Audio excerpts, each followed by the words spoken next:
6:15 in the morning, second day in Thirthahalli. We are headed to the Kavaledurga fort trek. It should be a 40 minutes drive. This drive is supposedly very beautiful. In a 1.5 hour trek, but we want to do it slow, so I guess it's going to be 2 hours of trekking. We don't know what to expect at the end of it, but yeah, like always, we're hoping for the best.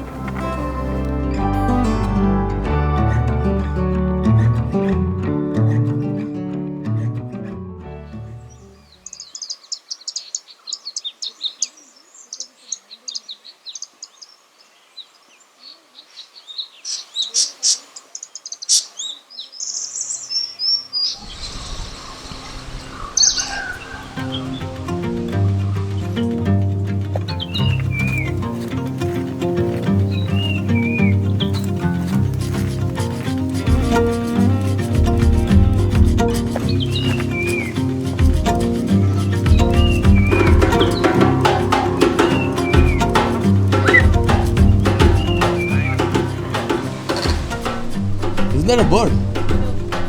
It's the sound of a branch cracking again. We have our local guide, Mr. Doggo, who's been guiding us for the last kilometer for now.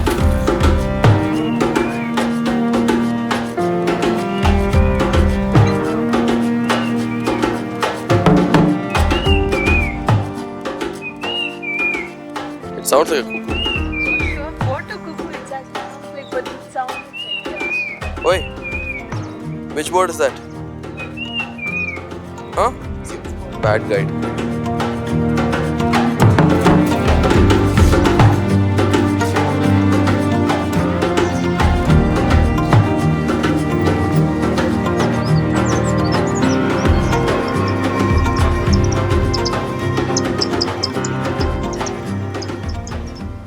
So we are at the Kavaledurga fort, and what you see behind us is the first gate of the fort. The fort has 7 levels. So at the beginning of each level is this gate that you have to enter, and each level has something different that you can look forward to. So we'll show you as we go.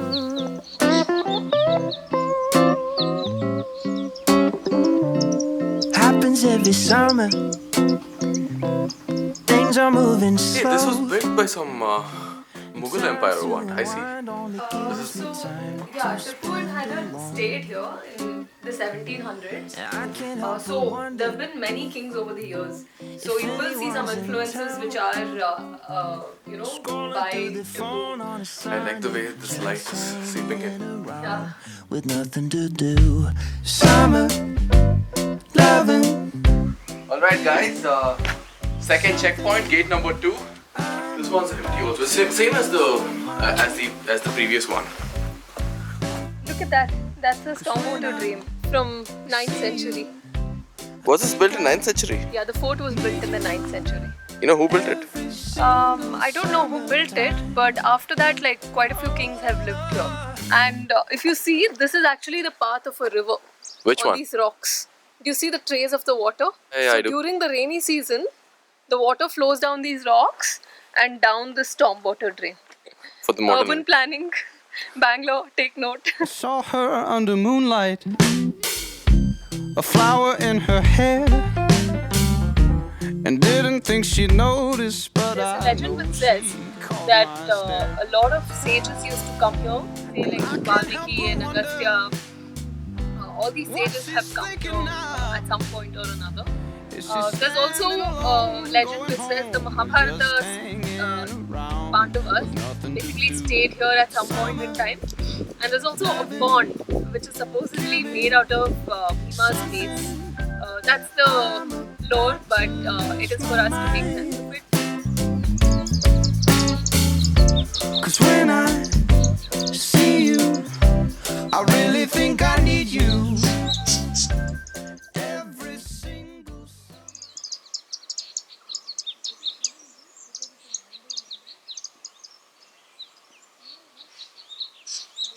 Looks like our guide has a few apprentices. We found these 2 or 3 week old poppies.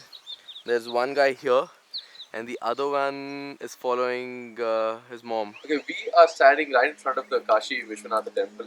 And right in front of the temple, we have these two pillars, and they have a lot of stone carvings on them. We're not very sure about what they are, but what we definitely see is I see some Ganesha carvings, I see Narasimha. There's also this lady who's kind of holding this pillar. At least these are the ones that we could decipher.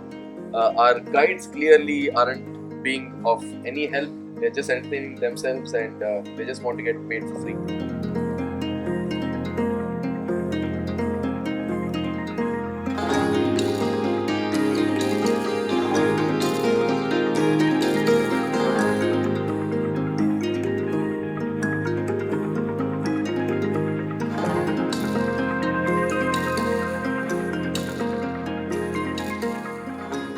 Inside the temple, you have a Shivamogga and a Nandi statue built out of stone. Throughout the temple complex, you have like these sculptures and these engravings, more like engravings. So you have like these warriors, like people fighting with the sword. On the other side, you also have some animal figures, and right here you can also see like this water outlet from the temple.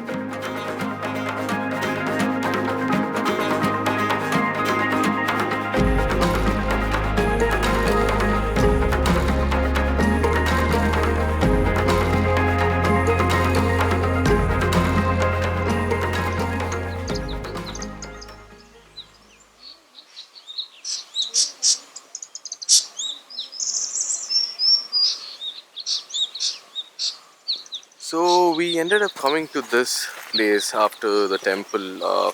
This most probably is the ruins or the remains of the palace, I guess. It has about 1,000 pillars. I mean, that's what's remaining right now.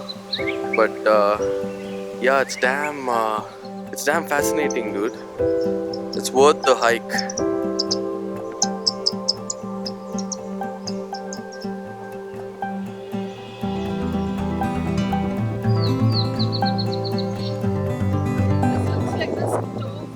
Palace.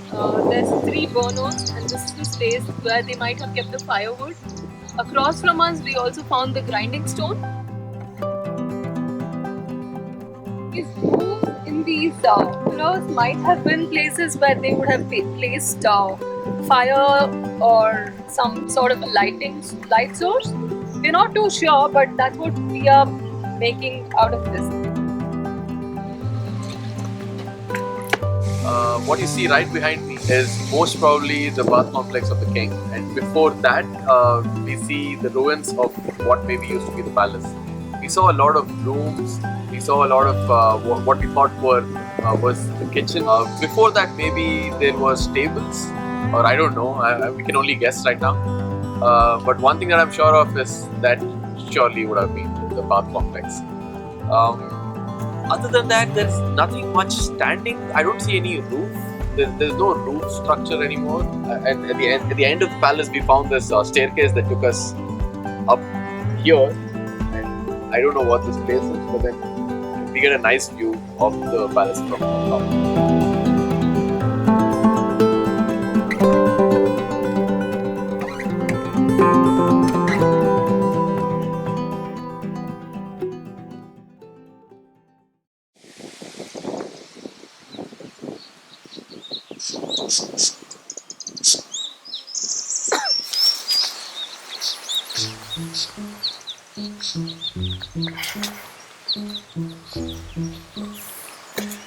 When does this thing end?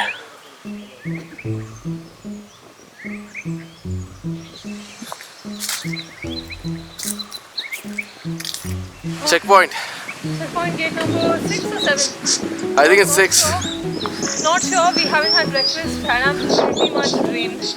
And the climb gets steeper after the Royal Palace. I hope this is gate number 7. We're here!